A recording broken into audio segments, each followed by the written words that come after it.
Welcome to Full Disclosure, a podcast to provide legal information and updates to individuals, businesses and business advisors in South Australia. This podcast is brought to you by Mellor Olsson Lawyers, a full-service South Australian law firm.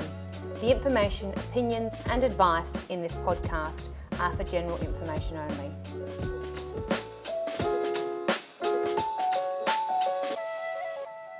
In today's episode, we're talking with Mellor Olsson solicitor, Siobhan Dawe. Welcome, Siobhan. Thanks, Lucy. Siobhan, I've invited you here today to discuss with us the importance of getting your affairs in order. No one ever plans on getting sick or becoming disabled or even passing away, but having something in place can make all of the difference if the event occurs. Yeah, that's right, Lucy. As well as having those conversations with those closest to you about whether you want Bye Bye Baby played at your funeral or having your ashes scattered at a favourite holiday spot, getting your affairs in order can make all the difference in the unfortunate event something does happen to you. So we're talking about preparing a will? That's right. Putting a will in place is one of those documents that can outline what you want to happen with your assets once you do pass away. Okay. And at what stage of life should you be preparing something like that? If you're over 18, you should be thinking about putting a will in place. For most people, the importance of having a will is obvious, but we do find that some people think they're too young, it's too hard, or they don't want to tempt fate, so they just haven't gotten around to it.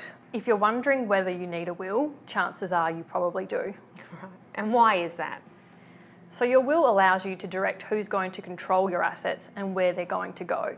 If you don't have a will in place, your assets may not go where you want them to. So why is that? Why is a will important? So your will allows you to direct who's going to control your assets and where they're going to go when you pass away. If you don't have a will in place, you won't be able to do that. Okay, so what happens if you don't have a will and you pass away? If you don't have a will, your assets are distributed in accordance with the laws of intestacy. So essentially, the law is deciding where your assets go, and that means they may not go where you want them to.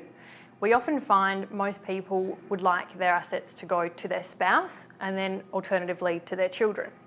If you die without a will, that first $100,000 is going to your spouse, with the remainder to be split in half going to your spouse and half then being distributed to your children. The default position is that remainder half going to your children is going to be controlled by the public trustee.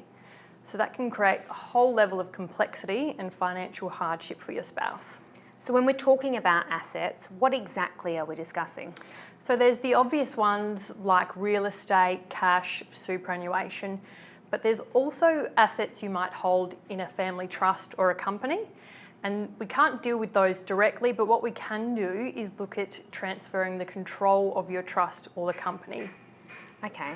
So when most people think about a will, they're thinking about what happens to your assets when you pass on. What happens if something happens to you and you no longer have the mental capacity or you have a disability and you are no longer able to facilitate your estate? Is there any legal documentations or anything to prepare that can assist? Yeah, definitely. If you haven't got physical or mental capacity, there's a few documents that can come into play, and one of those is an enduring power of attorney. That document allows you to appoint somebody to make decisions relating to the management of your property and financial affairs. Siobhan, that sounds like a pretty big responsibility to put on somebody. Should you have a conversation with them before you appoint them? Yeah, it is, and you will need to have that conversation because your appointed attorney does need to accept that position. So ultimately, you want to be appointing somebody that you trust and somebody that's going to feel comfortable taking on that role for you.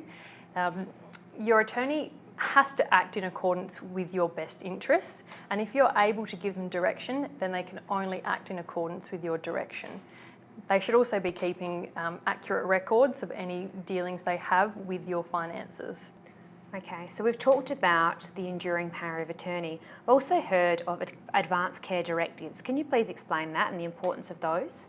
Yeah, so an Advance Care Directive allows you to appoint a substitute decision maker to make decisions relating to your healthcare and lifestyle decisions if you're no longer able to. Okay, I can imagine that would be extremely helpful in the unfortunate event that something happens to you and you no longer have the capacity to make those decisions, particularly if it is, in regards to the quality of your life. I can imagine that would be an extremely helpful document to have, particularly if you're in a position where you can no longer communicate your wishes for those family members that are sort of surrounding you and not showing where to go? Yes, definitely.